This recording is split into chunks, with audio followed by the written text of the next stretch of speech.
about themselves. The idea about who they are and what they are is circulating in, through, and as their system to such a degree that everything about them is steeped in this idea of lack and limitation. It reminds me of, I don't know where I heard this. Meredith was talking, and she started talking about how she was realizing she was going to go to a place where she has even less. See, that idea of less and lack and limitation is embedded in us because of part of the cultural awareness, and so I got to get mine, the world's against me. What's this all? Me and you against the world. There's all these cultural ideas of lack and limitation. I'm not thinking of one. Somebody give me one. Give me one. It's in the room. Yes? No? Nobody knows. We can't do it? There's never enough. There's never enough. Thank you very much. There's never enough. Another one? Too old to do whatever that. I'm too old to do it. They're not going to hire me. They're not going to give me a chance. They don't believe me. I'm too old. Nobody respects me anymore. Yeah. I'm scared. I'm scared. You didn't have to bring that one up, Your head blows about there. These ideas are part of who we are because it's part of the group mind, and we're part of the group mind.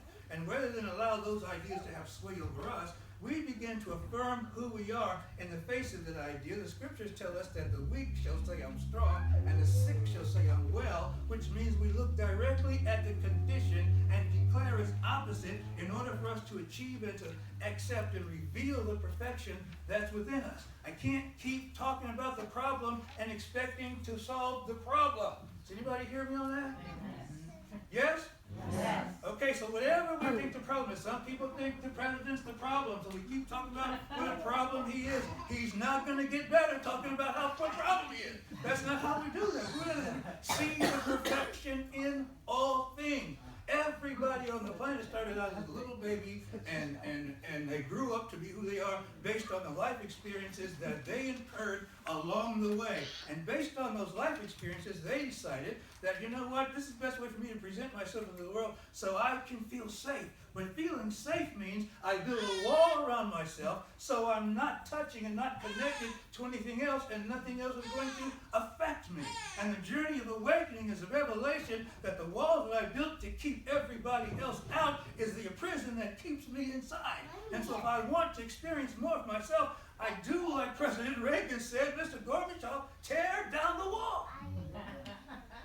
And so I began to dismantle the structures in my life that are designed to keep me into a particular, I remember in school they had different tracks you would get on. If you're in this track, you're going to college, and if you're on this track, well, you're going to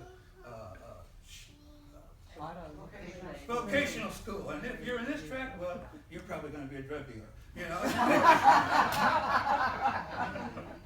And that's the thing, you get labeled as that, and that's who you are, and people expect you to be that way. Studies have shown that as the instructor raises their expectation of what the students are able to do and what the students can do, the students actually match that expectation. And if they start out with a high IQ, saying this student has a high IQ, the student will match the IQ of the teacher's expectation. Because people, we don't get what we want out of life. We don't get what we want out of life. We do not get what we want out of life. We get what we expect out of life. And we're not always sure what we expect because we're not aware all the time of how the race mind, those ideas, there's never enough. Okay, as much as you know that's not true, it's ingrained in there. It's part of the cosmology, and so we have to speak to that which is not true with the truth that is, and that is that I am enough. That's a universal affirmation, by the way. It doesn't really matter what the problem is. You need a universal, like a vaccination that's going to solve all your problems. I am saying it. I am enough. Say it 2 more times. I am enough. I am enough.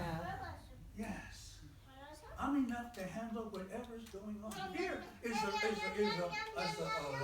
fallacy that I'm not going to be enough to handle it. That what's going to happen is going to overwhelm me. And so therefore I have to protect myself from it. But I'm enough to handle my fear. I'm enough to handle my rage. I'm enough to handle jealousy. I'm enough to handle lack of limitation. I am enough. Everywhere I go, I am enough because I'm connected. No, I'm not connected.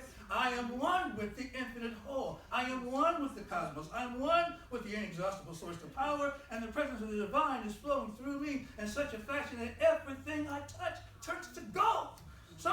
just want to talk trash about yourself and tell the universe who you really are and run down your pedigree and say, this is who I am, and let me tell it to you again, and let me make it more eloquent, and let me make it more powerful, because the more you do that, the deeper you get into it, the more you believe it.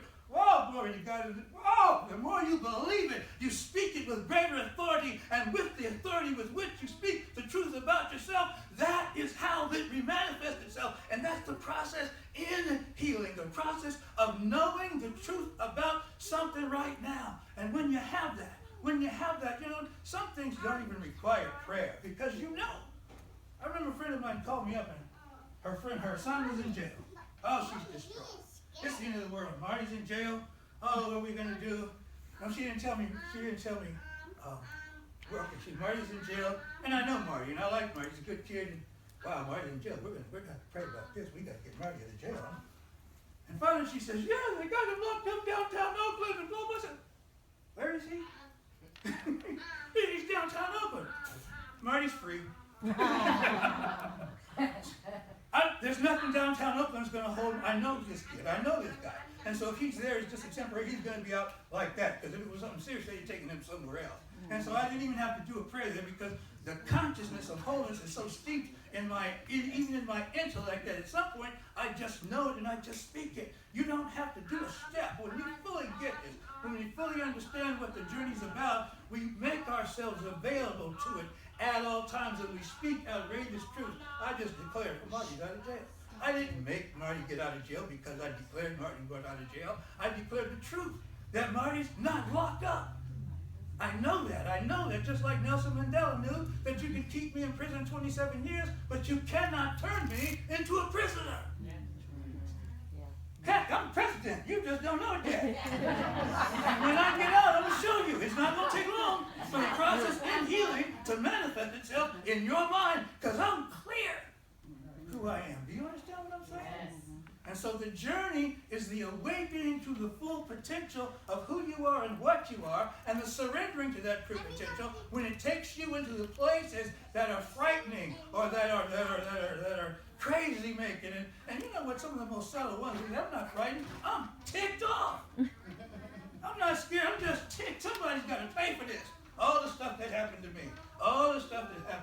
Everybody got a story of woe about stuff that happened to them. Oh, poor, pitiful me. All these things. I'm not trying to belittle it. I just want you to know that everybody has a story. Everybody got one. But you don't want to be in a contest of having the worst story in the room. You need to sit up front next time. Do you understand what I'm saying? You ever have somebody you tell them about, well, I had an operation, it was horrible. Oh, that's nothing. My operation was worse than that. Oh, I got sick. Oh, well, man, I was sicker than that. You know the person I'm talking about? What they say these days, you don't want to be that guy. Because you don't want to be the biggest victim in the room. Well, if I'm not going to be the biggest victim in the room, do I need to be the smallest victim in the room? How about I just don't be a victim?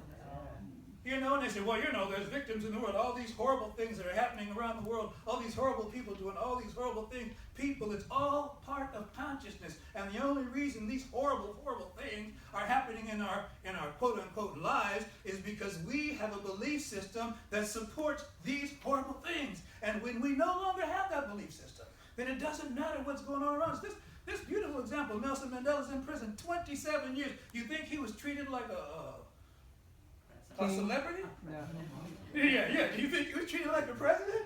That's something he had to know about himself so powerfully that the people who were his prisoners began to realize, you know, there's something about this dude, and we better let him out, because it's not right. It's not going down the way we thought. When you know who you are, when the journey is so clear to you that everything you do is always a surrender to your innate wholeness. Every activity is just a surrender. When I say surrender, I don't mean you give up on life. Surrender simply means I give authority to. I'm giving over my authority. And so sometimes we have to get out of our own heads and give our authority over to principle. And that's one thing I love about it. It's like principle before personality. Principle before personality. That means the law has sway in my world before my opinion does. That means I'm always willing to surrender my opinion whenever a greater consciousness is around. because I'm going to keep surrendering to my divine perfection, and that perfection is never a snapshot. That perfection continues to evolve, continues to open. It's like a flower that never closes. It just continues to open and reveal more petals and more sweetness and more nectar and more pollen and more beauty into the universe. I continue to evolve in that way. And everything that's happening, even the bugs that come to eat me, are carrying the pollen that I am, carrying the seed that I am to a distant place, so I can be somewhere else at the same time doing the same thing that I'm doing right now. And so you just learn to praise God for everything, or bless the universe for everything, or find beauty in everything. And you know, it's like sometimes it just doesn't look good, but guess what? No, I can do this because I don't want to be subject to my own judgment. Do you know what I mean when I say that? Okay. Because I have issues. I know it's hard to believe when you look at a stellar example. It's hard to believe that I might actually have an issue or two. But they show up every now and then. It's always a mystery to me how they got there.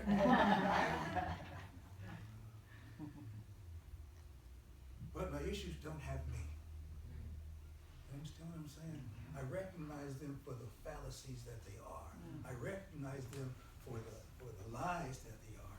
And so we're talking about, I called it the myth of more. Like I can actually have more than I have right now. No, you can't. Nobody's going to get more. There's no such thing as more. There's a such thing as all, but there's no such thing as more. In the concept of all, that means however big my idea is, that's how much I get. Now, there's no more in that. I'm only going to get that to which my consciousness can acclimatize itself to. Are you feeling me on this?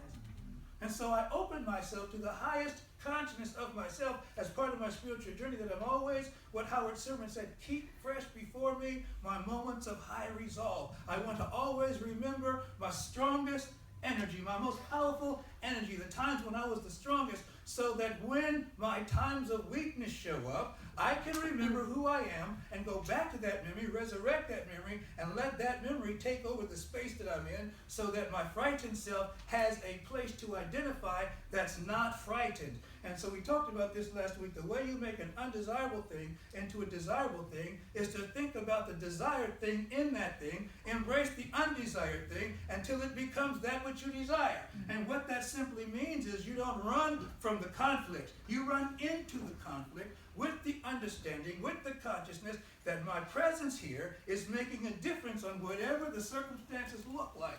Oh my God, can you imagine? And we're doing that. People are taking to the street saying, hey, you know what? My consciousness makes a difference. That's what we're doing. My consciousness doesn't agree with this. But to he who can most practice, and to the person who can most practice in action, all things are possible. This is what, was it Emerson, Lao Tzu, somebody said that. And in action is not, I have it written down here, kind of go back. Lao Tzu. What's that? Lao Tzu. Thank you. I was in the ballpark. I'm sure you can share the stage with Emerson. You won't mind a little bit. Cross-pollination, you know. So this is where we are right now. Right now we're looking at a world that's whole, perfect, and complete.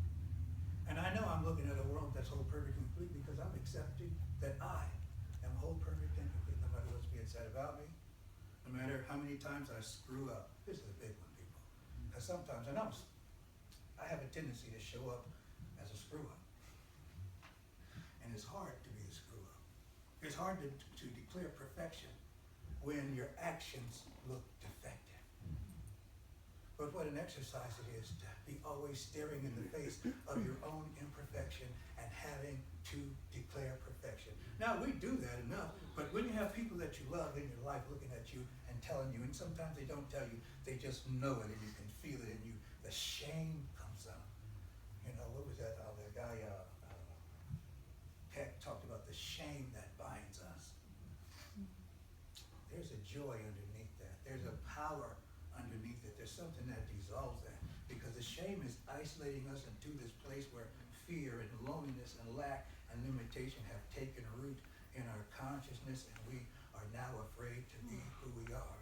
And I'm trying to get out of here. But when we have that fear, we have to understand that fear is only present because I'm on the precipice of something great. Something great and wonderful is happening in my life, and it's too big for my fragile ego, my fragile intellect to grasp the totality of it, and so it immediately becomes fearful and wants to run to safety. But what I know is this great thing that's happening in my life that has me afraid is a gateway to a greater consciousness should I choose to do like Mr. Phelps and take the mission. And the mission is always my infinite possibilities. And so when I accept the fact that the mission is my infinite possibilities, I step through the gateway of that which I fear, and I breathe in the greatness on the other side of that, and I'm stronger to have because I faced it down with a consciousness of wholeness, and that's what we're doing right now. That's what's available right now. That's what's in the wind right now. And so if we're out in the street